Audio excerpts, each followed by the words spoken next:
What's up, everybody? What is going on?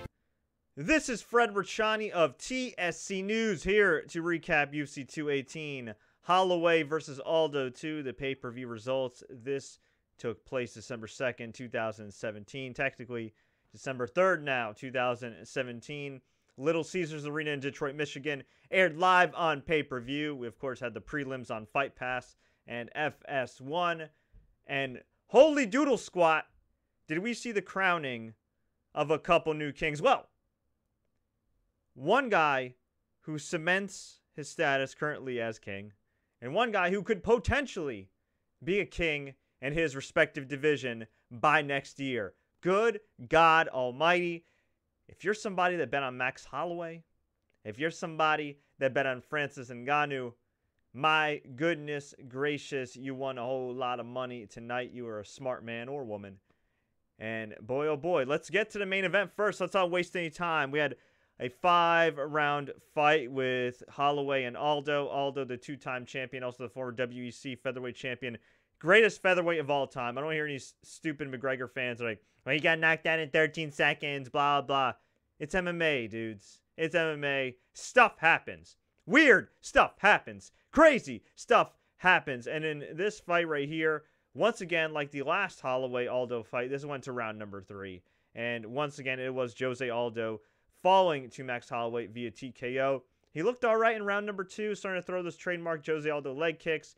He has a heart of a warrior. He is a warrior. He took a lot of shots, was bloodied, tried to go for the takedown, do something from the bottom. Herb Dean gave him every chance to defend himself, every chance to do his damn thing. But at the end of the night, man, it was just, well, it was Max Holloway's night. What can you say? It was Max Holloway's night. And yeah, he has definitely cemented himself as the current, reigning, defending, undisputed, pound-for-pound featherweight king. And who's to say down the road, this guy's only 26 years old. Well, he's about to turn 26. So he's 25 years old, has already beaten Jose Aldo twice. He's won like 14 straight fights. He's like 3rd all-time in featherweight wins in WC and UFC history. Just unbelievable. So who's to say in a couple years, he won't say, you know what? Hey, I'll go to lightweight and I'll kick ass there. As for Jose Aldo, based on what I saw in terms of footage and pictures from yesterday, dude had another hard weight cut. Obviously, he's older. I mean, he had 10 freaking years on top. Just an unbelievable run that has come to a violent end. That doesn't mean that he's going to be irrelevant. That doesn't mean he can't still do well and headline some UFC shows here and there. But I think the next step for him is finally going up to 155 pounds. I think it's long overdue. This guy has been killing himself to make weight for years. Hell, I remember back when I first covered his UFC debut against Mark Hominick in Toronto, and he just looked exhausted, just drained and unhappy, and he ended up having a great performance, but at the end of the fight, if you remember that Hominick fight, he was starting to wear down. He almost got finished. He was getting tired, and you saw that here tonight. He got pretty tired, and that's kind of been the MO with Aldo over the years. It's just he's a great fighter, one of the all-time greats, but you know, the longer the fight goes, he does tend to wear down. And, you know, you can only cut weight for so long before, you know, your kidneys start saying, hey, F off, man, and before it really, really starts affecting you. So, I mean, hell, the tough main event, one of the women dropped out because of a bad weight cut. So, for the sake of Jose Aldo's health, I hope he goes up to 155, and hopefully he'll have some success. Now, if he struggles at 155, then I think we could say, yeah, he's done fighting at a high level. But for now, I'm not going to write him off. He lasted 3 rounds of Max Holloway. He did give him a fight, but Holloway was in control the whole time. Holloway was calm. He was having fun out there. Man, UFC needs to do a better job marketing these guys. I don't know how they can do it. I do work in marketing. You could advertise these guys a little bit better. You could get some better gear than the Reebok crap you get at Kohl's or whatnot. I mean, you could put them on the video game cover. I don't know. There's a lot of ways they can promote these guys. I don't think there's one right way. And maybe, just maybe, even if with them promoting him and putting on talk shows and stuff, it's still going to be hard because of the fact that you got so many freaking UFC events. You had a UFC event last week. I think we have one next week. I mean, there's so many damn events coming up and that have been going on in the UFC right now. And over the last few years. Yeah, Swanson Ortega next week. Jesus Christmas. Just so much to keep up with. So maybe with the current model, it's just almost impossible to make anybody become bigger than a brand outside of a couple people like Conor and Ronda, who at the moment are not fighting. But we'll see. We'll see. I do think they could do a better job of marketing him. He's a super likable guy, flamboyant guy. He said after the fight, all these fighters are cupcakes. I love cupcakes. Bring on the next flavor. It's good stuff, man. I like Max Holloway. So he got the win officially at round number 3, 451. We had Francis Ngannou. Jesus Christmas. This guy is a stud. He might be the baddest man on the planet right now. This dude went 1-1, or was 1-1 on December 14, 2013. He lost to some dude named Zoumana Cissé via unanimous decision back in Paris, France. And since then, he has been undefeated. He's won 6 straight fights. 1, 2, 3, 4, 5, 6. 6 straight fights he has won via finish in the UFC.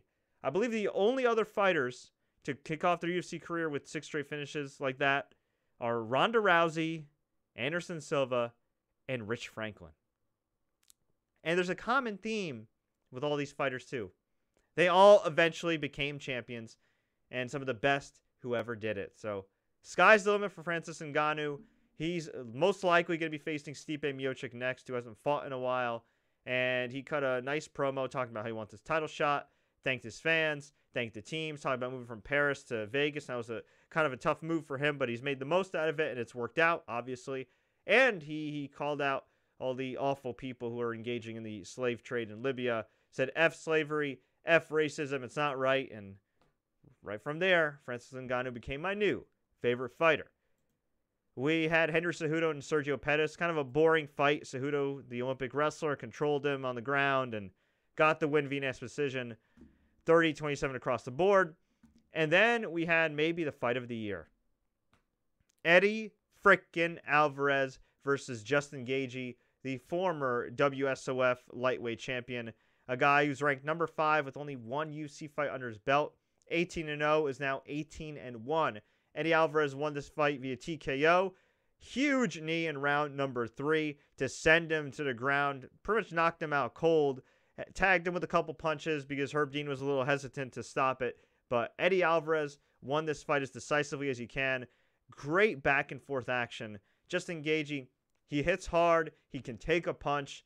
This dude had made Eddie Alvarez's face swollen. I mean, it was like his cheekbone, which is, it was like another face was growing out of his face. It was ridiculous. He was chopping Eddie down with these leg kicks, but Eddie consistently had great head movement, kept working the body, stayed calm, did a little taunting here and there, but even though he took his lumps and his face had another face growing out of it, I felt like this was kind of like a more patient Eddie Alvarez, a patient, older, wiser, veteran, violent Eddie Alvarez, who finished Justin Gaethje for one of the biggest wins of Alvarez's decorated career.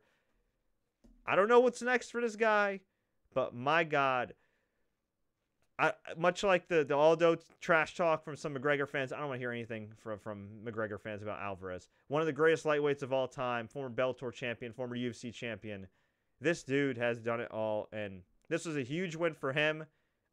Even though he won the title against RDA, and that was a huge moment for him, I really think this is kind of like the hallmark moment for his career. Maybe not financially, but in terms of just like, cementing his place as one of the best lightweights of the last decade or so, along with the guys like Frankie Edgar and Gilbert Melendez and, of course, Conor McGregor. This was just tremendous. Great fight. Every other fight after this had a hard time following it. It was just excellent stuff. Man. And the opener was Tisha Torres defeating Michelle Waterson via unanimous decision. 30-27, 29-28, 29-28. Decent fight. Nothing spectacular, but a nice win for Tisha Torres in the strawweight division. I didn't get a chance to catch the prelims, but our buddy Alan Wu did. And there were a whole lot of finishes here, so I'm probably going to go back and watch these on Fight Pass and Fox Sports 1. I'll just run through the results real quickly. I did get a chance to see the end of Felder and Oliveira. Paul Felder defeated Charles Oliveira via TKO. Vicious elbows on the ground in round number 2.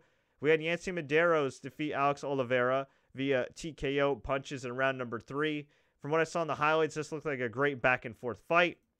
We had David Timur defeat Drakkar Klose via decision, 30-27, 30-27, 29-28.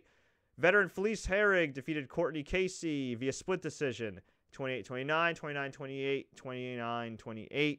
Perhaps Felice Herrig will now get a top 10 opponent in the strawweight division. We had Amanda Cooper TKO Angela Magana, or Magana, whatever her name is, via round number 2. Although I'm sure if she heard this, she'd probably tweet some weird stuff. And yeah, she was talking about bringing a service dog to the ring, and just she's a weird dude, very marketable dude, but kind of a weird dude. And obviously, things didn't go well for her tonight. We had Abdul Razak Al Hassan defeat Sabah Homasi via TKO in round number 1. Finished him off with punches. We had Dominic Reyes defeat Jeremy Kimball, no relation to John Kimball, I think, via rear naked choke in round number 1. And then we had Justin Willis defeat Alan Crowder via knockout. Knocked out cold with a huge punch in round number 1. So overall, an action-packed event. There are only, let's see, 1, 2, 3, 4 submissions this whole card.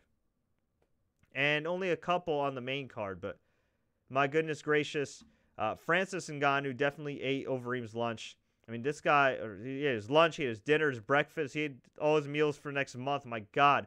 When he knocked Overeem out cold, whew, Overeem just felt like he was in a coffin. I know that sounds morbid, but it is accurate. It was disgusting. He just got knocked the hell out. It's definitely a changing of the guard right now in the heavyweight division. Like I said, Holloway TKO'd Aldo in round number 3. This was a damn good fight. Cejudo Pettis, you could skip if you ordered the replay. Well, I guess you'll have to watch it, but you know, kind of a bathroom break fight, honestly, from an entertainment value standpoint. Would like to have seen Pettis win. At least he would have been a fresh challenger for Demetrius Johnson. Cejudo, we've already seen that. Eddie Alvarez, Justin Gaethje, like I said, I think it's the fight of the year. Great fight. Just two madmen. Eddie Alvarez definitely takes the crown of most violent man in the UFC right now. Tisha Torres, Michelle Watterson, decent fight. But overall, I think from an action standpoint, you definitely got your money's worth. From a star power standpoint, I mean, that's all up to the UFC fan. Who's really a star these days, right? I mean, crowd really liked Eddie Alvarez. They really liked Max Holloway. They seem to like Alistair Overeem.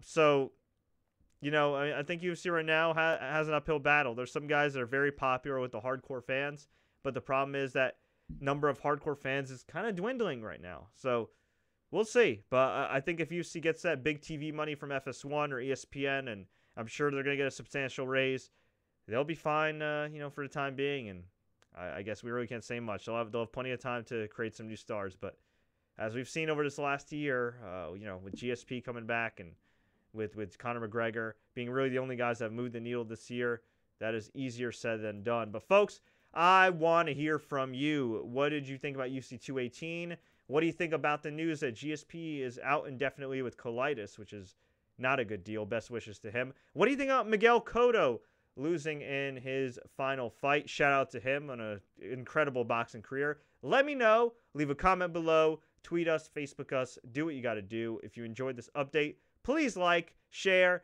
take care. Don't forget to subscribe and enable notifications. Visit youtube.com/TSC Gaming, our gaming channel, to check out our thoughts on the EA Sports UFC 3 beta. And until next time, everybody, as always, enjoy the fights.